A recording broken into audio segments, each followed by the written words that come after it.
Hi guys, welcome. This is your Sameer Kohli sir with another lecture of the topic called three dimensional geometry. इस lecture की examination point of view से बहुत ज्यादा value होती है, exam में बहुत ज्यादा मार्क्स का ये लेक्चर आ सकता है। थोड़ा सा ध्यान से देख लेना। वो कहते हैं shortest distance between two lines.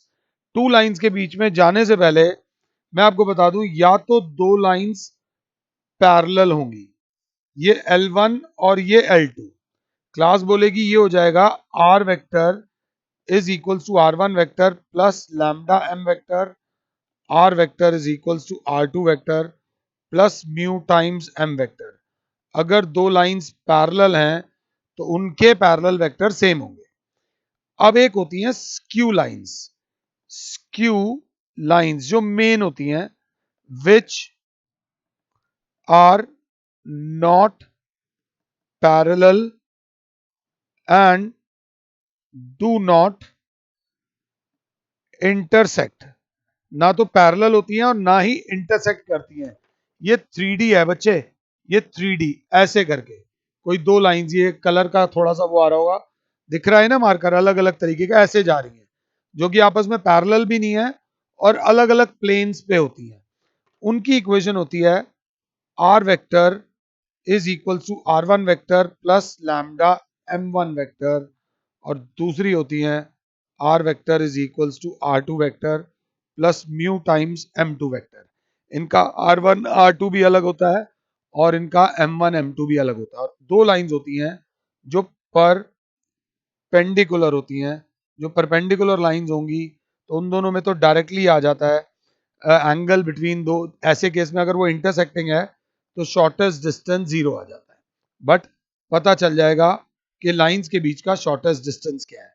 One is called a parallel line and one is called a skew line. अगर हम पीछे चलें तो सबसे पहले मैं आपसे बात कर रहा हूं shortest distance between skew lines.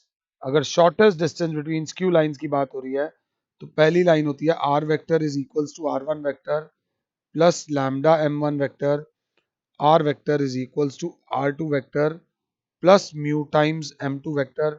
बच्चा कहेगा सर आपने एक हल्का सा पॉइंट मिस करा है, आप जिस भाषा में बात कर रहे हो उसको बोलते हैं वेक्टर फॉर्म। फिलहाल आप हमसे बात कर रहे हो वेक्टर फॉर्म में। वेक्टर फॉर्म में बात कर रहे हो तो शॉर्टेस्ट डिस्टेंस का फॉर्मूला होता है मॉड में M1 vector cross M2 vector का dot R2 vector minus R1 vector upon M1 vector cross M2 vector का मॉड। पहले क्वेश्चन देख लो आराम से। This is the formula of shortest distance between two lines. Shortest distance between two lines जो कि skew lines हैं, जो पैरेलल भी नहीं होती और सेम प्लेन पर भी नहीं होती। बट बच्चा कहेगा करें कैसे।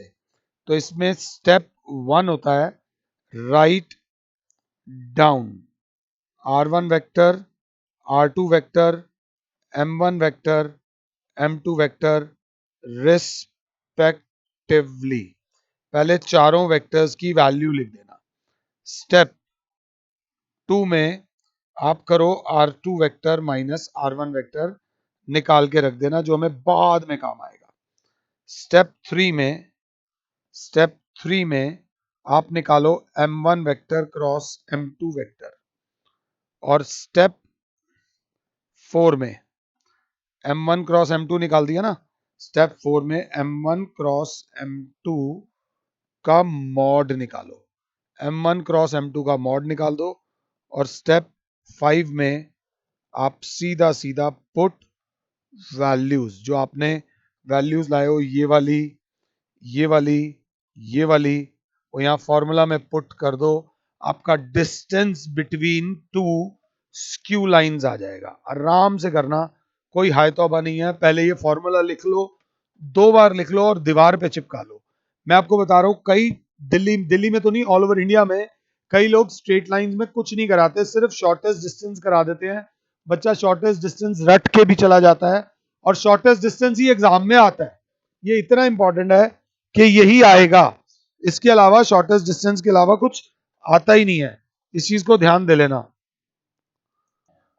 तो ये स्टेप्स आराम से 2 बार लिख लो, उसके बाद बच्चा बोलेगा shortest distance, shortest shortest distance between two parallel lines बराबर होगा, पहले पहली लाइन लिख लेना, r vector is equals to r one vector plus lambda m vector, r vector is equals to r two vector plus mu times m vector. क्योंकि दोनों lines L1 और L2 parallel है तो उनका पैरेलल वेक्टर सेम होगा। इसमें shortest distance का formula होता है m vector cross r2 vector minus r1 vector, दोनों करके एक वेक्टर आएगा, उसका मॉड अपॉन m वेक्टर का मॉड। थोड़ा सा अलग सा फॉर्मूला है, ढंग से देख लेना, बहुत इंपॉर्टेंट है। इसमें स्टेप 1 क्या करेंगे, r1 वेक्टर लिखेंगे, r2 वेक्टर लिखेंगे, m वेक्टर लिखेंगे, फिर स्टेप 2 में r2 vector minus r1 vector करेंगे, स्टेप 3 में m vector cross r2 vector minus r1 vector करेंगे, ये स्टेप 3 होगा। और स्टेप 4 में हम लोग m वेक्टर का मॉड करेंगे, और स्टेप 5 में वी विल पुट वैल्यूज, और नजर रखेंगे दोनों में, अगर m सेम है तो वो पैरेलल लाइंस हैं, और अगर m सेम नहीं है तो वो नॉन पैरेलल लाइंस हैं, स्क्यू लाइंस हैं। ये नजर आपको रखनी है। इसी का कार्टेशियन फॉर्मूला भी होता है, बट पहले सांस ले लो, दोनों फॉर्मूलाज को 2-2 बार लिख लो। फॉर्मूलाज को 2-2 बार लिखना बहुत जरूरी है। जब फॉर्मूलाज लिख लेते हैं तो हमारे पास एनसीईआरटी में एग्जाम्पल नंबर 11 आता है, वो कहता है find the shortest distance between r vector dot i cap plus j cap plus lambda times 2 i cap minus j cap plus k cap, और दूसरा वेक्टर आएगा r vector is equals to 2 i cap plus j cap minus k cap plus mu times 3 i cap minus 5 j cap plus 2 k cap. तो बच्चा पहले आपकी नजर जो होनी चाहिए वो इस पे होनी चाहिए। दोनों के M1 M2 अलग हैं, मतलब ये दोनों स्क्यू लाइंस हैं। हो सकता है अब कैलकुलेशन में मैं भी गलती कर दूं, सबसे पहले R1 vector, R2 vector, M1 vector, M2 vector मैं लिखूंगा। R1 vector is i cap plus j cap, R2 vector is 2 i cap plus j cap minus k cap, M1 vector is 2 i cap minus j cap plus k cap, और M2 vector is 3 i cap minus 5 j cap plus 2 k cap. ये पहला step था अगर याद हो तो। Step 1 ये था, चारों वेक्टर्स लिखो। स्टेप 2 है R2 माइनस R1 निकालो।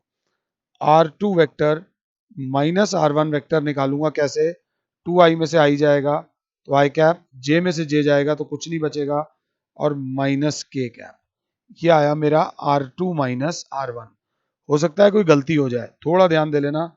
अब निकालूंगा M1 vector cross M2 vector, जिसके केस में आई कैप, जे कैप और के कैप आ जाएगा, और M1 है 2 minus 1 1 3 minus 5 2। M1 cross M2 जब मैं निकालूंगा तो दैट विल बी, अगर साथ हो तो दैट विल बी, ठीक है, -2 plus 3 i cap minus j cap -7 के कैप। ये मैं थोड़ी सी चालाकी कर रहा हूं, M1 क्रॉस M2 निकाल दिया, हाथ के हाथ M1 क्रॉस M2 का मॉड भी निकाल दिया, अंडर रूट में 3 का स्क्वायर प्लस -1 का स्क्वायर प्लस -7 का स्क्वायर, अंडर रूट में 9 प्लस 1 प्लस 49, अंडर रूट में 59। ऐसी वैल्यूज आ सकती हैं। अब अगर अच्छे हो तो शॉर्टेस्ट डिस्टेंस का फॉर्मूला होता है M1 cross M2 dot R2 vector minus R1 vector upon M1 cross M2 का मॉड, और ये पूरे का मॉड। ज्यादा हो तो M1 क्रॉस M2 और R2 माइनस R1 का डॉट खुद निकाल देना, नहीं तो शो कर देना, कोई फर्क नहीं पड़ता। 3 i cap minus j cap minus 7k cap into R2 minus I1 i cap minus k cap whole upon under root में 59 का मॉड। देखेंगे तो 3 into 1 minus 1 into 0 minus 7 into -1, या ऐसे ही मैंने ब्रैकेट लगा दिया, अपॉन अंडर रूट में 59। क्लास बोलेगी ऊपर आ जाएगा 10 अपॉन अंडर रूट में 59 यूनिट्स। इसका जो शॉर्टेस्ट डिस्टेंस आ जाएगा वो आ जाएगा 10 अपॉन अंडर रूट में 59 यूनिट्स। ये एग्जाम्पल नंबर 11 था। मैंने थोड़ी चालाकी करी है, हल्का सा टाइम यहाँ मैंने बुक से देख लिया था, बट आपने ये खुद से करना है। लेक्चर का वैल्यू बहुत है। इसके बाद एग्जाम्पल नंबर 12 बोलता है कि find the distance between r vector is equals to i cap plus 2 j cap minus 4k cap plus lambda times 2 i cap plus 3 j cap plus 6k cap. दूसरा vector है r vector is equals to 3 i cap plus 3 j cap minus 5k cap plus mu times 2 i cap plus 3 j cap plus 6k cap. हमेशा जब भी question को देखो तो दोनों के ये देखना M1 और M2 अलग हैं या सेम है। अब जब हम देख रहे हैं तो दोनों के M1 M2 सेम है, मतलब M है, मतलब ये दोनों लाइंस कौन सी हैं? पैरेलल लाइंस हैं। ये दोनों लाइंस कौन सी हैं? पैरेलल लाइंस हैं। तो पहले R1 वेक्टर लिखूंगा i cap plus 2 j cap minus 4k cap. R2 vector लिखूंगा 3 i cap plus 3 j cap minus 5k cap. हाथ के हाथ R2 vector minus R1 vector निकालूंगा। R2 R माइनस R1 होगा 2 i cap plus j cap minus k cap, और M vector था मेरा 2 i cap plus 3 j cap plus 6k cap. अब निकालूंगा क्या? M vector cross R2 vector minus R1 vector, if I am not wrong.